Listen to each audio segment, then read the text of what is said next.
Welcome. On behalf of the Indiana University CIBER, the Kelley School of Business, and all of our organizing partners, welcome to our Doing Business in and with Europe. We have assembled a phenomenal group of panelists today, so I think you're going to find the day to be very informative. We realize it might not be as entertaining as Fast Friday,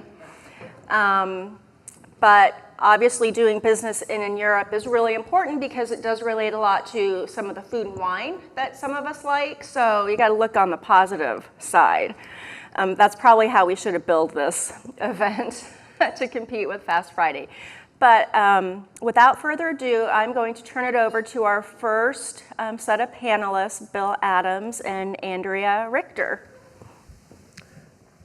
So good morning. We're going to kick off with an economic. So I'm a senior economist with PNC Bank.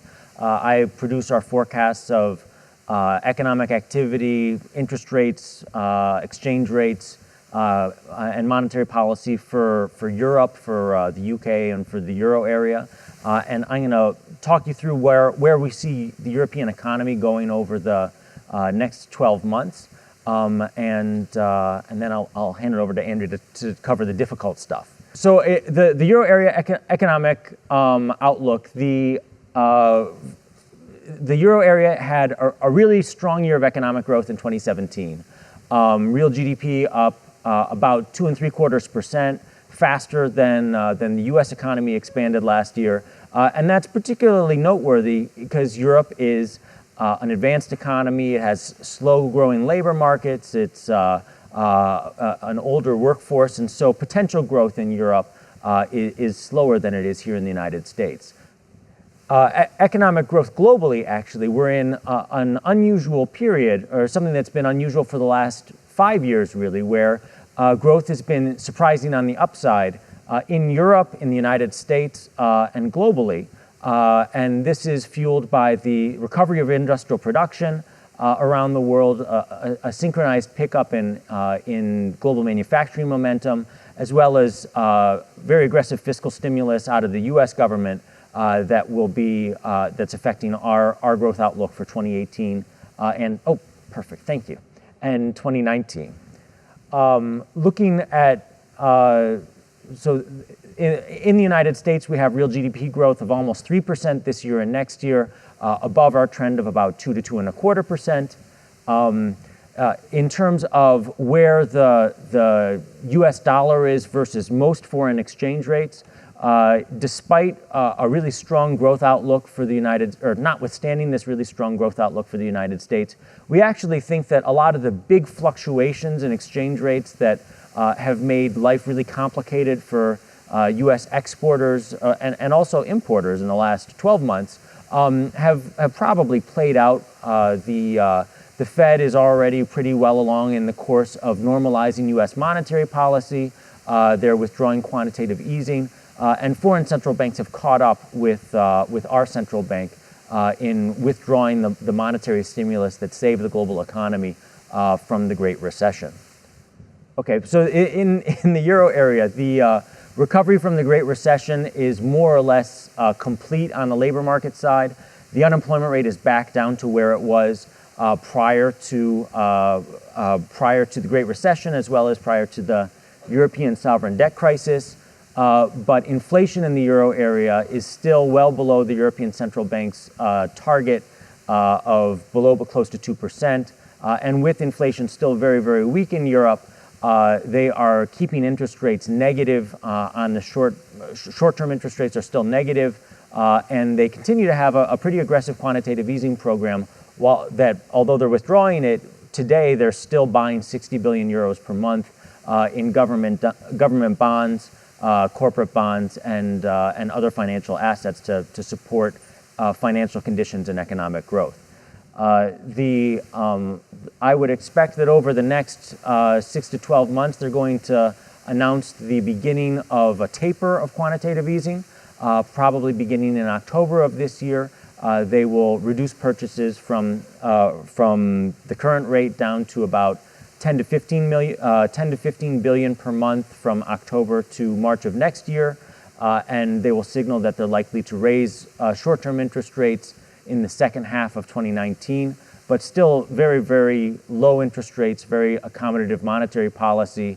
If you're thinking of what that means for a business with excess cash denominated in euros, you still have to pay to hold large euro balances instead of getting paid interest the way you finally do it if you have a balance in US dollar terms. At the same time, growth momentum is slowing in Europe after an above-trend 2017. So real GDP growth moderated in the first quarter of this year. These are business sentiment surveys from European business managers, also showing a moderation in growth into early 2018. So the pickup in global energy prices is a little bit of a headwind to domestic demand in Europe. And just in general, once you've had an extended period of above-trend economic growth, over time things sort of converge back to a more normal growth rate. The withdrawal of ECB stimulus, I would expect to fuel some recovery of the euro over the next 12 months. The other important thing going on from the monetary policy perspective that I think could affect exchange rates and be important for business in Europe is that the current head of the European Central Bank, Mario Draghi's term ends in October of 2019. They haven't yet announced who his replacement is going to be. President Draghi was an incredibly committed supporter of loose monetary policy, low interest rates, and policies that flowed through to a weak euro during his term in office. And the European financial press names as the front runner for the next head of the European Central Bank, Jens Weidmann, the head of the German Central Bank, who is one of among the monetary policymakers in Europe, he's one of the more vocal supporters of higher interest rates, tighter monetary policy, and policies that would flow through to a stronger euro. And so if President Weidmann gets the job as head of the European Central Bank, and probably that announcement would come during the first quarter of 2019, or it'll be the first quarter of 2019 when policymakers begin signaling that is the decision. It's a decision that will be made sort of by consensus by the European Union's heads of state. I think that could flow through to additional appreciation of the euro against the dollar as financial markets begin to anticipate a different philosophy toward monetary policy once Mario Draghi ceases to be head of the European Central Bank at the end of 2019. The other big issue that I've been watching in Europe in the last, I guess, 2 or 3 years now is Brexit. And Brexit is now the negotiation between the British government and the European Union is now, I think, it's fair to say that they're closer to a political crisis than they've been at any point up in this negotiation to date, and it really centers on the status of Northern Ireland and Northern Ireland's relationship with the Republic of Ireland. The British government has all along been trying to negotiate what they call an ambitious new relationship with the European Union. Ambitious meaning that it would incorporate many of the advantages of European Union membership, but also allow them a lot of the flexibility of non-membership in the European Union. The European Union has been pretty emphatic in refusing to allow any deal that would grant the benefits of membership without the corresponding responsibilities of membership. And this is, the slide up in front of you is the EU's negotiating position on Brexit, which is for each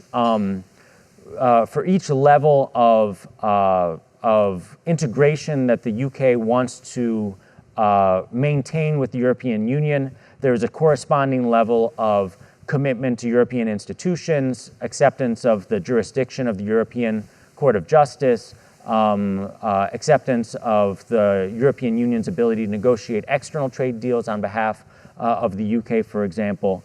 And so the European Union has basically said to the UK, you're sovereign, it's up to you what form of relationship you choose with us, but it's not up to you what relationships we have on offer for members in our trading union. And that flows back through to this relationship between Northern Ireland and Ireland, in that both the government of the regional government of Northern Ireland, the British government in London, the European Commission in Brussels, and the government of the Republic of Ireland are all say that they are committed to maintaining an open border between Ireland and Northern Ireland, which they see as sort of a foundation of political peace and between the pro-British and the Unionist and the pro-independence factions in Northern Ireland.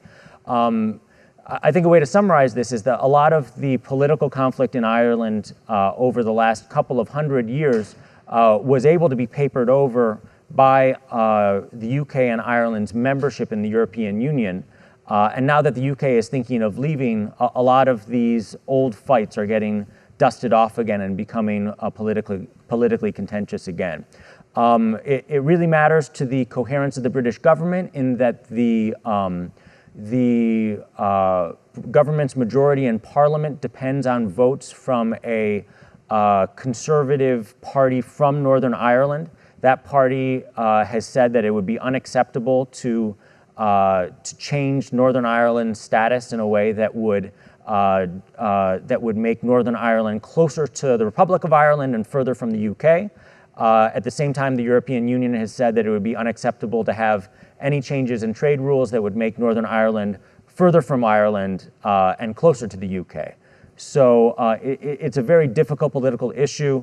I would say I think that there's the strongest chance of a changing government in the UK between now and the next 6 months that there has been at any point since the Brexit referendum. So if the UK is important to you, I would say this is a time that you should be watching what's going on there. That the Democratic Unionist Party, that small party from Northern Ireland, has just a large enough share in the Parliament in London that they could cause a vote of no confidence in the government and bring it down if they choose to. So I think in terms of what that means for Brexit, it's hard to say because it's not like there's an opposition party in the United Kingdom that has something very clearly articulated that they would do instead of what the current government is advocating. The head of the Labour Party currently is he seems to favor customs union, but he hasn't been terribly specific about what he wants to do. And I think my understanding of the strategy is, if you know the phrase, if you break it, you own it, he doesn't want to break it because he doesn't want to own it. He wants it to be the current government's responsibility to come up with something to do with Brexit, and then he can sweep in at the end of it. But it is possible that an alliance of the left-leaning parties in the UK, which would be Labour and then the Scottish National Party, could push the United Kingdom closer to an outcome that is more like the status quo British membership in the European Union. The Scottish National Party currently, they were pro-Remain. They continue to favor close ties with the European Union.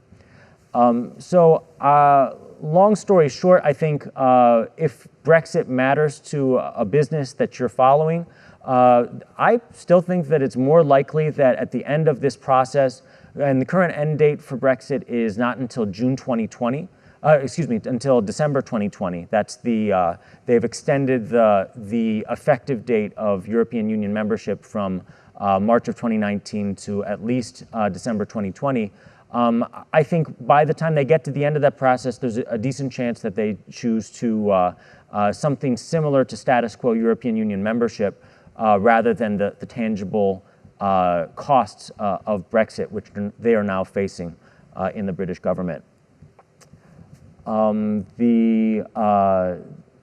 The status for the extension of the transition period, I feel like, kind of reinforces this. They've already negotiated, so by activating Article 50, the beginning of leaving the UK, they have started to get themselves out, and the rules state that they are subject to status quo rules from the European Union during that period.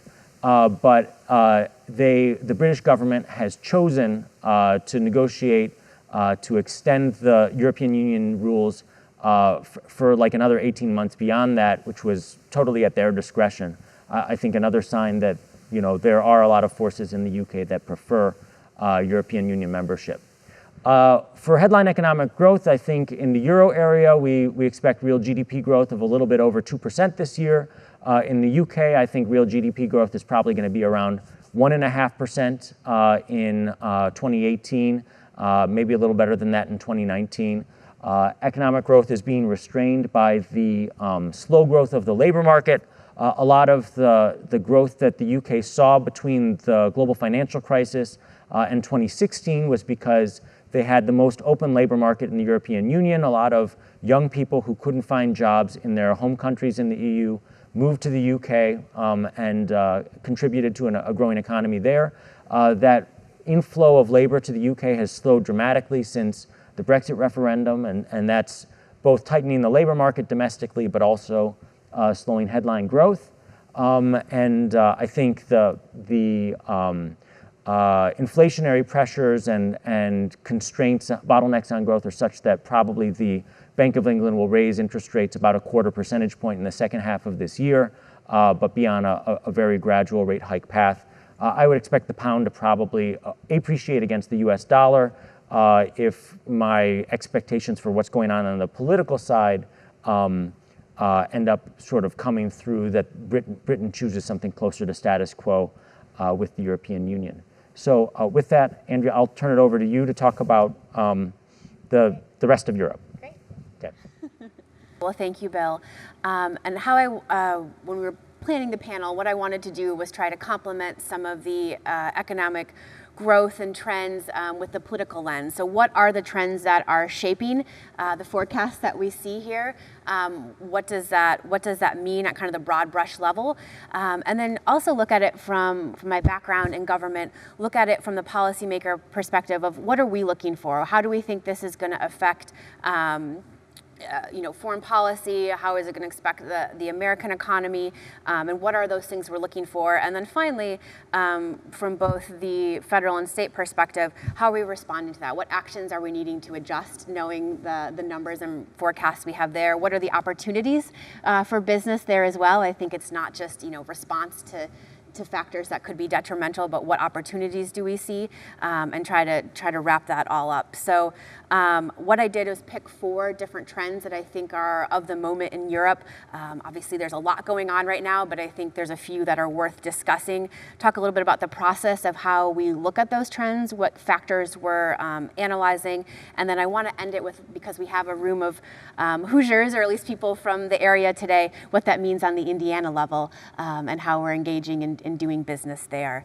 A little bit about my background before I get into that. I spent 7 years working for the federal government, first for the U.S. State Department, with a focus on economic and international energy policy for the prior administration, then finished up with a year at the White House working for President Obama as an advanced lead, where I got to see firsthand some of these interactions between ourselves and our European partners on kind of those front lines. Now I currently work for the Indiana Economic Development Corporation and help shape some of the international engagement that the Indiana Secretary of Commerce, as well as the governor, is doing for his foreign policy, his international economic development missions, and travel.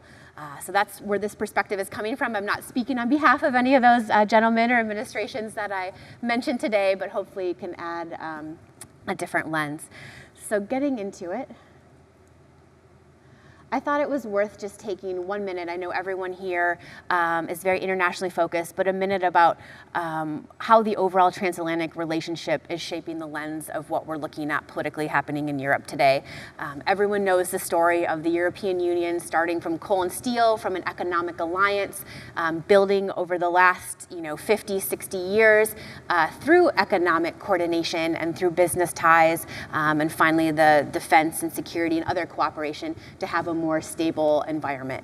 I think this is an interesting time for the transatlantic relationship when we look at some of the factors I'm looking at right now, as far as how that looks at the overall security and the future of the European Union. So that is the overarching item right there. So the 4 that I chose to look at today, one Bill covered very extensively, so I won't spend too much time on Brexit, but I think from the business perspective or from the state or the US perspective, it was a big shock to many people in 2016. Although there was lots of talk, we knew that this populist wave was kind of coming across Europe, across America, where people were retrenching more to nationalist beliefs over the supranational. I'm not sure many people or forecasters or analysts or pundits thought they would wake up the next morning and see that's exactly how the vote went. This was not just happening in the UK. If you look at some of the right-wing, more nationalist politics in France, when Macron had a pretty competitive competition with Marine Le Pen, and this was something we were seeing all across Europe as well as in our own election last year. One of the key factors for doing business, of course, is stability. Businesses want to know where they can invest. States want to know who they can have reliable partners with. And as Bill alluded to, there's just a lot of uncertainty about where some of those negotiations are going right now. With the extension that Bill mentioned, it is tough with Europe taking a hardline approach, and the fact that this is going to be a real key test for the European Union of whether others will follow suit. So I went to Georgetown to get my master's in European studies, which a few of my family and friends thought maybe wasn't the most practical degree that someone could spend money on for a master's. But I remember one of our professors who was German, and he had a pretty dry sense of humor, and he looked at us one day and he said, well, at the end of the day, look at it this way. If the European Union falls apart, your degree will be so much more valuable because everyone will want to know why and where we go from here. So I think for the first time kind of challenging since the inception of the EU, although we've had policy differences, the idea that maybe it is not an institution that will have as much strength in the future, that other copycat countries will follow suit, that the kind of divide between some of the West and the East that is still very present is coming to a forefront in issues like the Brexit negotiations and immigration and things like that. So I think that uncertainty is making it challenging for not just at the government level of how we engage best with individual companies, how we approach the EU, but what the business environment is going to look like for investment, even if trends are overall growing. Which specific countries or areas or industries do we focus those resources? The next one that I put that I think again, because we don't have much time, this is all very broad brush, but trade policy. So we were just talking right before the panel about the NAFTA deadline for today and where that goes. We're hearing a lot on the North America side about the renegotiation of NAFTA, where that's going to bring the U.S. With the administration pulling out of TPP previously and what that meant for our role in the Asia Pacific, and now talks of maybe re-engaging in TPP. There's just a lot of uncertainty again in the trade sector. TTIP, I put that on there. We don't talk about TTIP much. It kind of is on hold and on pause. It was from the last couple of years was held up by the previous administration as kind of what could be the gold standard for trade with the highest kind of quality and metric that other trade agreements would live up to. So I think, again, the uncertainty of where the EU and U.S. trade relationship goes, in addition, while we're still working on NAFTA and TPP, will be a big question mark in the near future. But we constantly, every time we go and I travel on behalf of the state, I mean, the first thing that other countries bring up to me is, our Section 232 investigation on aluminum and steel, where NAFTA is going to go and what that means for trade with other large partners. And everyone is watching right now. So I think this is another trend that we just don't know. The third one is democratic institutions. And again, investment 101, you want to have a political climate that you feel that a government is reliable, that it is transparent, that it will, be able to do business and that your business can flourish within there. And I think what we're seeing that's alarming many is the chipping away of some of the democratic institutions in some of our Central and Eastern European partners. So whether in Poland, the government looking at removing elements of the justice system that were kind of objective and not tied to the government, whether it's Viktor Orban being elected again for another term in Hungary and how he's treating the universities or political dissidents or the press in Hungary, even in Czech Republic with their new regime, Slovakia, which just had a change in their prime minister over a corruption scandal and the murdering of a journalist about a month or two ago, did have a transition of power that was, clean, but huge protests. And again, it remains to be seen if the new prime minister, who was the previous prime minister's deputy, what his view is of these institutions. So I think these trends, coupled with kind of the divide in the EU about what the role the EU should play versus the autonomy of the national states, will be something that we need to watch, and from the business perspective could really influence where and how we choose our investment in Europe.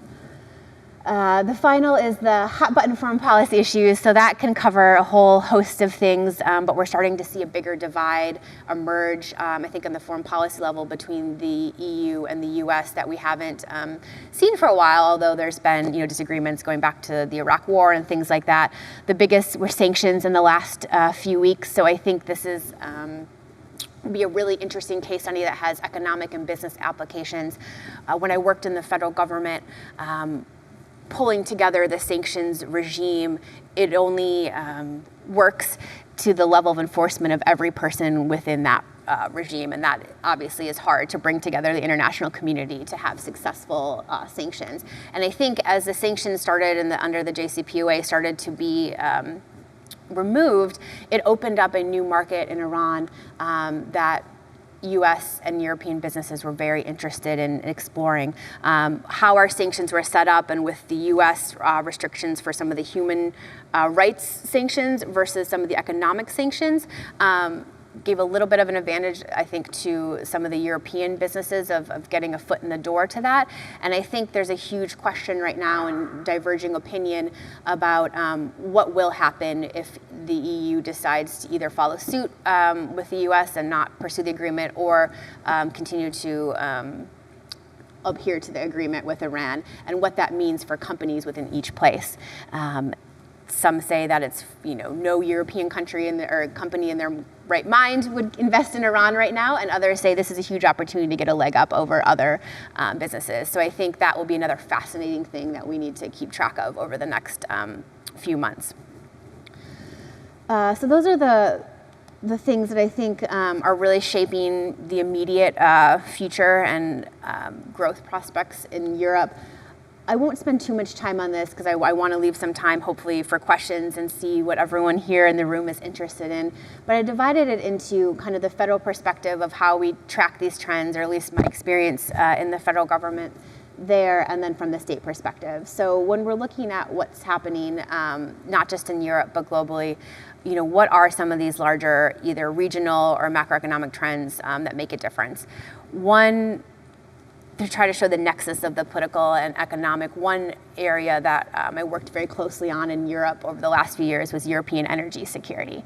And why this had really fascinating implications was, if you looked at Europe, Russia was the main supplier of oil and natural gas in a monopolistic way. It was the bureaucracy of the EU that basically helped some of these smaller countries that were tied to Russian sole supply start to get out of long-term contracts, start to have the ability to have other suppliers invest in them. Why that matters at a geopolitical level is we all know you need tools to run your economy. You need energy to fuel that. And you're going to make foreign policy decisions or alliance decisions based on what you need to have your people be successful and economically viable. So by offering other energy sources to some of these countries and working in diplomatic ways, we're able to remove some of those geopolitical influences and allow countries like in the Baltics or in Central Europe start to make some of those decisions and hopefully have economic improvement through that. Defense and security. Again, just important. This is another factor that we look at as far as the, NATO alliances, what the future of that is, and how a weaker defense climate can affect the overall stability of the region. I think, one of the questions as we start to debate Brexit that's come up recently is what is the role of the UK military, and will it be supporting EU initiatives, or will they have to, duplicate areas where there was coordination before? So that's another point that will be looked at. Again, from diplomacy and economic statecraft, how do we tie together certain countries and regions in order to have better cooperation and security across that? So I think that was something that we continue to look at. And then finally, the reshaping of alliances. So this gets back to my first point. If there becomes more of a divide or trench between the US and Europe, as some are noting or saying that is the course, then what partners do they go to? This week or next week, when I'll be traveling in Germany, we're unable to get meetings at the Chancellery because Angela Merkel will be in China. So where are they turning to find other partners to economically grow with versus in the U.S.? From the state perspective, so I wanted to add this selfishly because I think it's a fascinating time to be a state government. I think with a lot of what is happening in the federal government, it's leaving space for states to kind of lead the way, especially when it comes to business ties. So, and I say this as a recovering, bureaucrat from the federal government, we like to think that we shape a lot of the policy and interaction with these countries, and that's true. But, and maybe Mark, you can attest to this, we aren't the ones that do business. We aren't the ones that have, put money into economies. We don't have the trade relations or the foreign direct investment. We can't do that. We can only set the framework to make that possible. And that's really happening at the state level right now.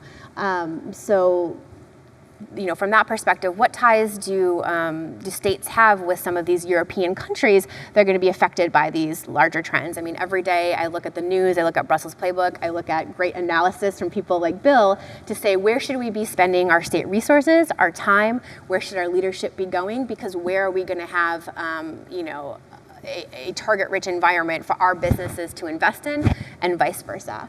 Of course, we have stakeholders with diverging interests. In any state, you have industries with both sides. So on steel, we have steel producers and we have steel importers. So how do we find that balance within a state? And then finally, how do we weigh in on our relationship with the federal government for some of the trends I talked about? So Brexit, Eastern European, democratic institutions, those don't directly affect every day from Indiana, but at the same time they do, because it's the Hoosiers that we have employed by companies in these countries. When we travel, we're asked to speak on behalf of U.S. foreign policy. And how are we then going back to our federal government resources, the administration, our congressional delegation, to say, at the end of the day, what matters is that we're bringing investment into the state and that we're able to make sure folks in the state can do business in these countries looking at these larger macroeconomic trends. So with that, my little piece of propaganda is I left at the table. You have the Indiana Europe fact sheet. So hopefully everyone here today, since you have interest in doing business in Europe, may find it useful to see already the ties that we have at the state level with a whole variety of European countries. So I think with that, and there's just a quick snapshot of all the investment that is already in Indiana. So it's our FDI map. If you see on there, UK, France, Germany, our European allies are some of our biggest trade and investment partners. at the state level, where the IADC or the governor or leadership of our state have traveled in the last year to try to build that. And then finally, why we care about some of these larger trends is because we are trying to figure out how we spend our time and our resources within these larger trends to make the most use of that. Great. Well, I think that was all that I had for everyone today. I do have to put on my last caveat is that I practice what I preach. And I will be getting on a plane this afternoon with the Governor and Secretary of Commerce to do a 6-country tour of Europe where we're doing business, we're signing memorandums of understanding with different countries and trying to bring together some of that B2B collaboration. So hopefully we'll get to see firsthand some of the opportunities for growth and bring that back here to benefit Indiana. So, great. So, thank you. And with that, I think we have a few minutes, hopefully, for questions. So I'm curious about the notation that you talked about, the Brever mind, or is that, could you explain what you mean by that and where you think that, if either one of our panelists, is going to go, and how might that impact Indiana if that is indeed the case? So the mechanism set up by the European Union for the UK to exit from the EU is Article 50 of the Treaty of Europe, which there's a 2-year notice period to begin withdrawal from the EU. At the end of that 2-year notice period, there is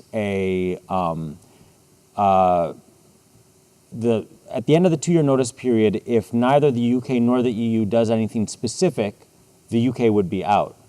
But the UK has already extended its membership its de facto membership in the EU beyond the end of that 2-year negotiating period with what they've called the transition period. During that transition period, they are giving up all rights to vote on EU decisions, all control over EU policy making, but they will continue to be subject to all EU rules, and British businesses will still have the same market access, equivalent market access to sell in the rest of the European Union that they have today, and that they had prior to the referendum. Now, the European Union position has been all along that if the UK government sends them a letter and says, never mind about Brexit, they're welcome to stay as long as they like. And my understanding of the rules are that really all that has to happen for the UK to continue to stay in the European Union right up until December 31st, actually right up until March, I think it's March 29th, whatever that day is in March in 2019, is they just have to say never mind, and then they can stay. If they get beyond the end of the official negotiation period, but they're still in that transition period, and they want to continue to be in effect, if they want British businesses to continue to have the same market access to the European Union, the ways they could go about it, I think they could probably by the European Union rules, since they're officially already out of the EU, they wouldn't be able to get back in immediately, but they could negotiate this transition period, which goes from, I guess, for about 21 months right now. They could say, let's extend that transition period to be 10 years, and during this 10-year transition period, we will re-enter the European Union. And so that would be a way that they could comply with the rules of that treaty and do it in a way that would not cause British businesses to have any gap in market access to the British economy.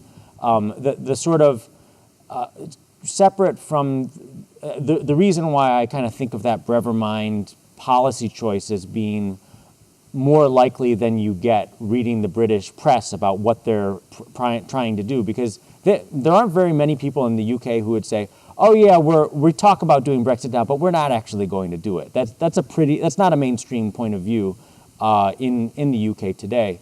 but there are very, very few British politicians who are saying, you know what, it's fine that we're going to lose jobs in London because the British financial sector will lose access to self-financial services in the rest of Europe. And it's fine that we're going to lose manufacturing jobs because of trade barriers that will come up between the UK and the EU, and because there are businesses that want to be closer to end markets in Europe. We don't need the jobs. I haven't heard anyone say that within the British political establishment. The Prime Minister has very, very cautiously tried to say things like, we know that we can't have our cake and eat it too, or we know there are trade-offs. And even just saying we know there are trade-offs is hugely controversial, and is creating a lot of pressure on her political coalition that makes it hard for them to hold together. So because I haven't seen very much in the way of tangible policy choices to accept those trade-offs from the British government, the alternative is that they don't accept those trade-offs, and so that drives them back toward the status quo. I don't know, it's hard to imagine the exact path by which you get to where we are today, to 10 years down the road where the UK continues to be a European Union member. But I think to actually pay the costs of getting out of that relationship, it seems like at every junction where they have the opportunity to, make a clean break or to sort of muddle through and stick with the status quo, they're sticking with the status quo.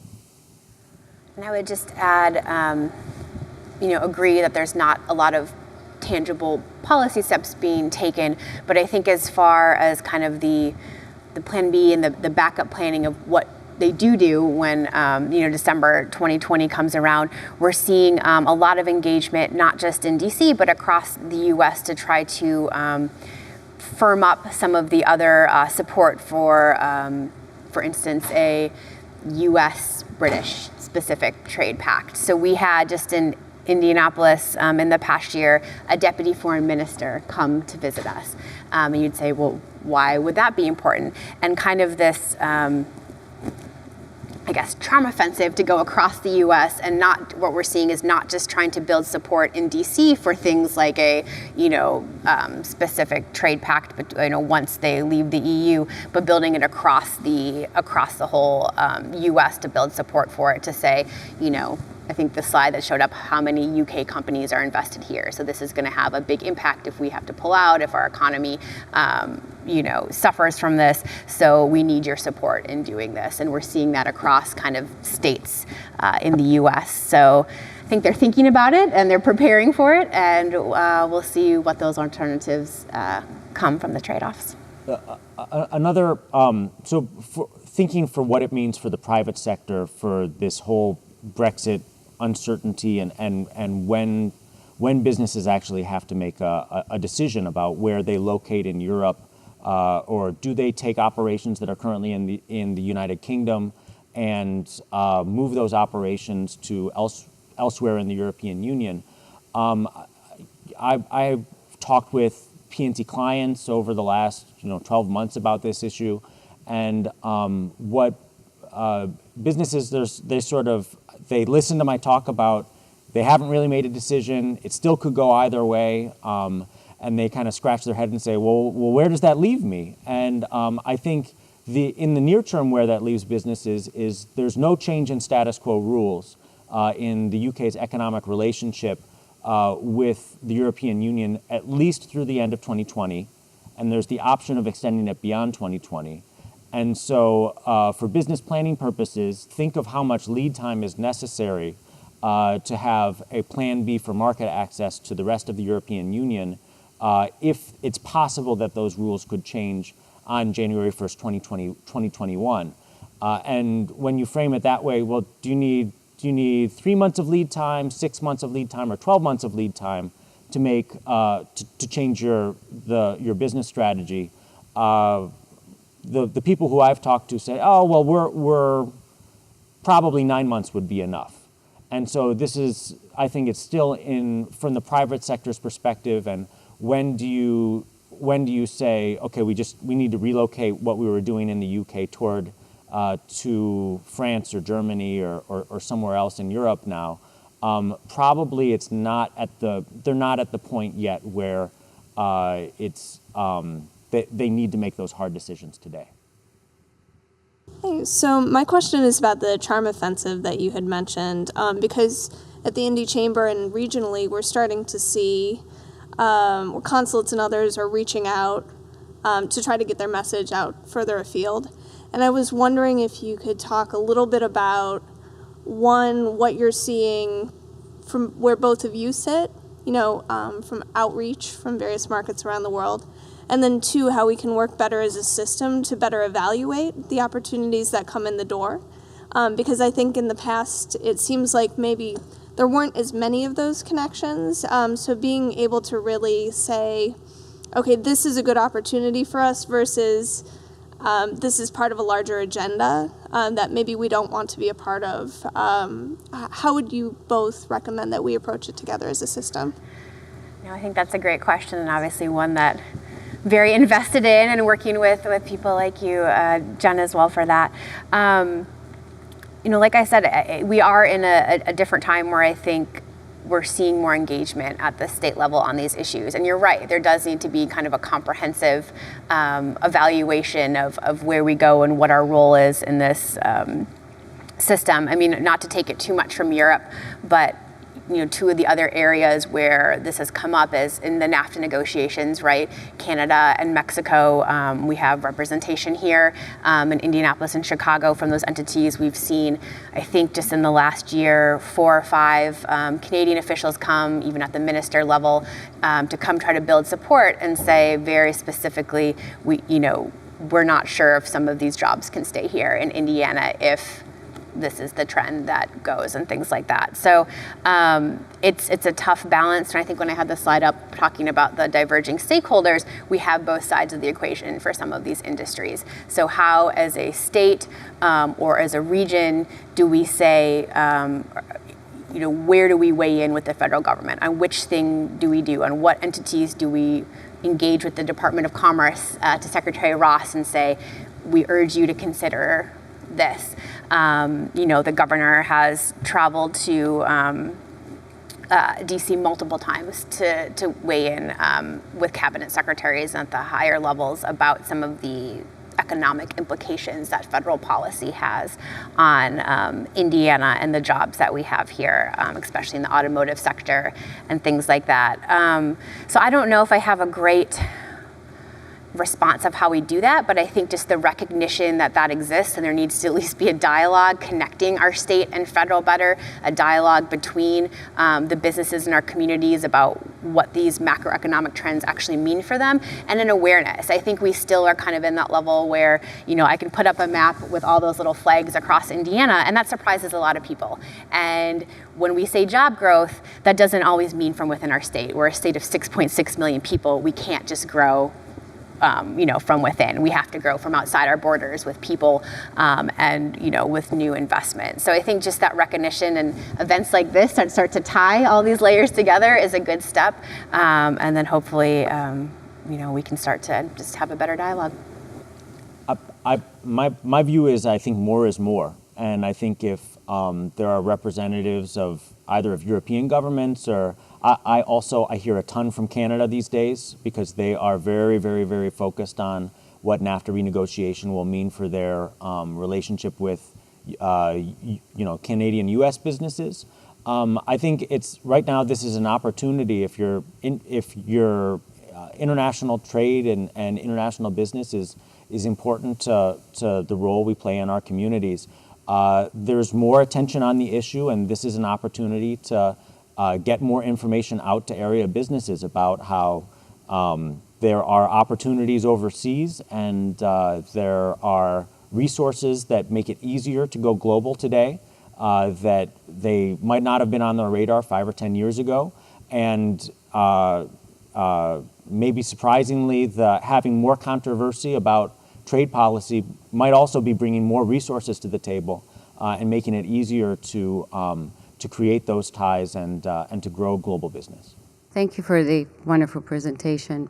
My name is Maya Siprashvili, and I'm the Executive Director of the Indiana Department of Administration Division of Supplier Diversity.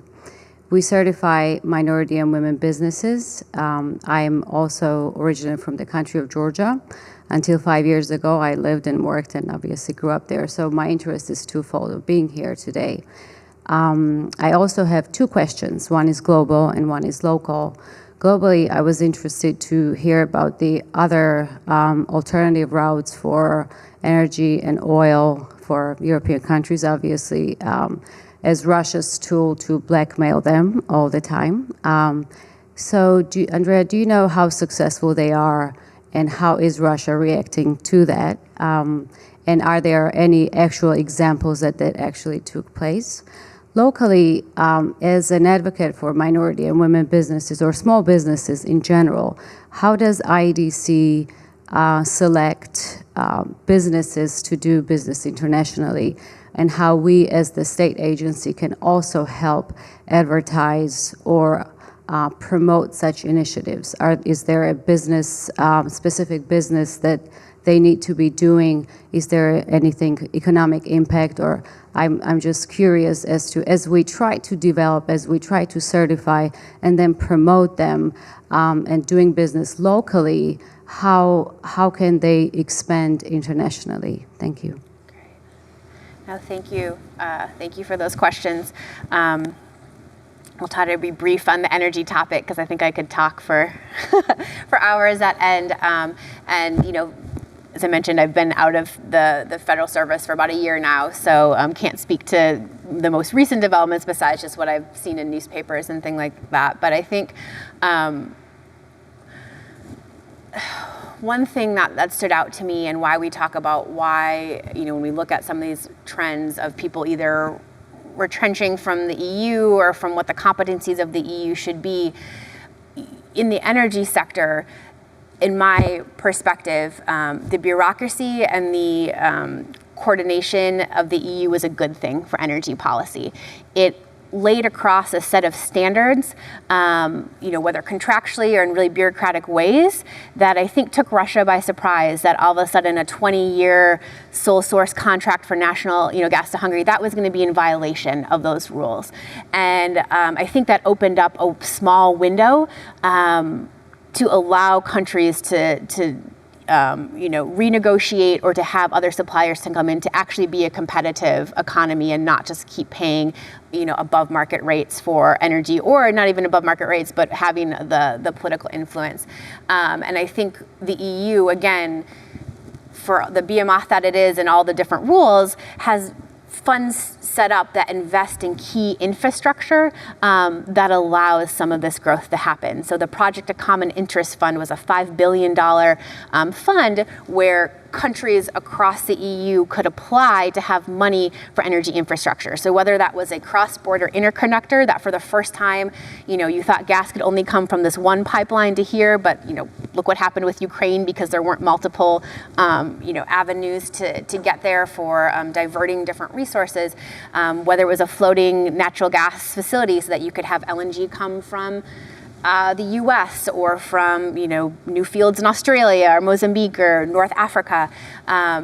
It allowed the infrastructure to be there to actually give a tangible alternative. So it wasn't just removing the barriers to letting a new supplier come in, but building the infrastructure that would make that a realistic possibility with timeframes of knowing that within, you know, 2 to 3 years you could have an interconnector built.